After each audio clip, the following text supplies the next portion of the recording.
હાલો જય દ્વારકાધીશ મિત્રો, કેમ છો બધા? મજામાં ને? જો આજે આપણે બનાવવાની છે સિંગદાણાની ચટણી.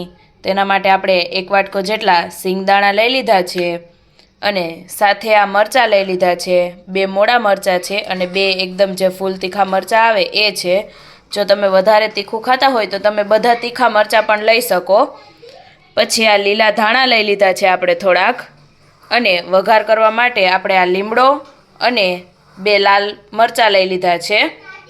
તો આ બધી વસ્તુ આપણે લઈ લીધી છે. તો રેસીપી શરૂ કરીએ.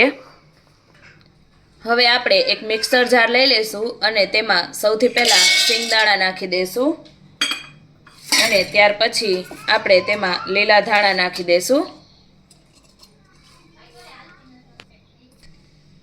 હવે આપણે તેમાં મરચાં નાખી દઈશું.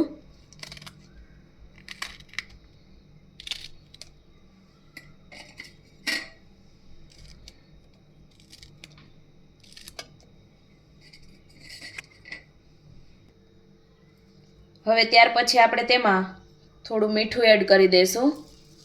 મેં સિંધાલું મીઠું એડ કર્યું છે, તમે સાદું મીઠું પણ એડ કરી શકો. અને થોડીક આપણે ખાંડ એડ કરી દઈશું. તમારે જો ખાંડ એડ ના કરવી હોય તો તમે સ્કીપ કરી શકો છો.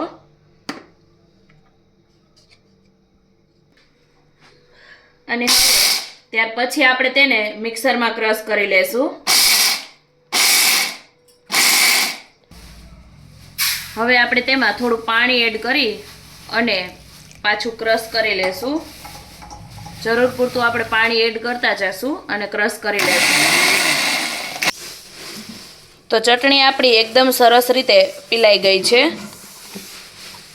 જો આ રીતની કન્સિસ્ટન્સી થઈ ગઈ છે તેની. તો હવે આપણે તેને એક બાઉલમાં કાઢી લેશું.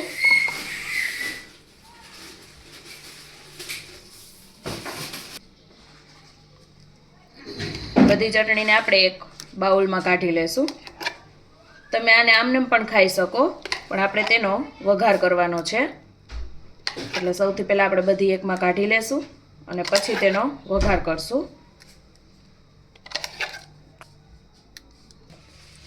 હવે આપણે છેલ્લે મિક્સર જારમાં જે વધ્યું હોય તેમાં થોડું પાણી એડ કરી દઈશું અને તેને પણ આ રીતે હલાવીને બધું લઈ લેશું આપણે.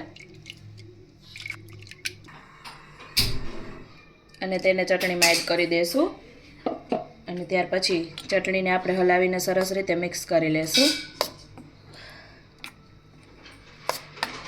તમારે આટલી ઘટ રાખવી હોય તો રાખી શકો, બાકી હજી જો થોડીક પતલી કરવી હોય તો પાણી એડ કરી અને પતલી કરી શકો. હવે વઘાર કરવા માટે આપણે એક પેનમાં 2 ચમચી જેટલું તેલ લઈ લીધું છે. તેલને આપણે ફૂલ ગરમ થવા દેવાનું છે. તેલ ગરમ થાય એટલે સૌથી પહેલાં આપણે તેમાં રાઈ એડ કરી દઈશું.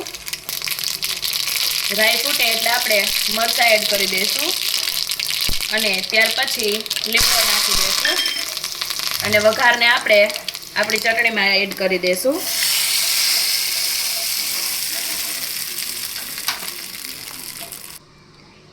અને ત્યાર પછી વઘારને આપણે ચટણીમાં સરસ રીતે મિક્સ કરી દઈશું.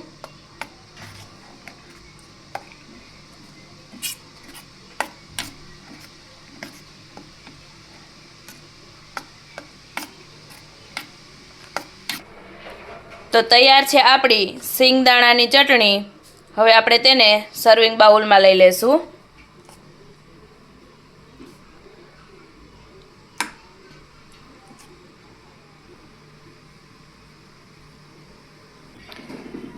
તમે જ્યારે ઢોસા કે ઇડલી કે કાંઈ બનાવ્યું હોય અને જો નાળિયેરની ચટણી ના હોય તો આ ચટણી એકવાર બનાવીને જરૂરથી ટ્રાય કરજો. ખૂબ જ ટેસ્ટી લાગે છે. અને કમેન્ટ કરીને જરૂરથી જણાવજો કે તમને રેસીપી કેવી લાગી. વિડીયો ગમે તો લાઇક અને શેર કરી દેજો અને ચેનલમાં નવા હોય તો સબસ્ક્રાઈબ કરવાનું ના ભૂલતા. અને આવી અવનવી ગુજરાતી વાનગીઓના વિડીયો જોવા માટે એકવાર અમારી ચેનલની અવશ્ય મુલાકાત લેજો.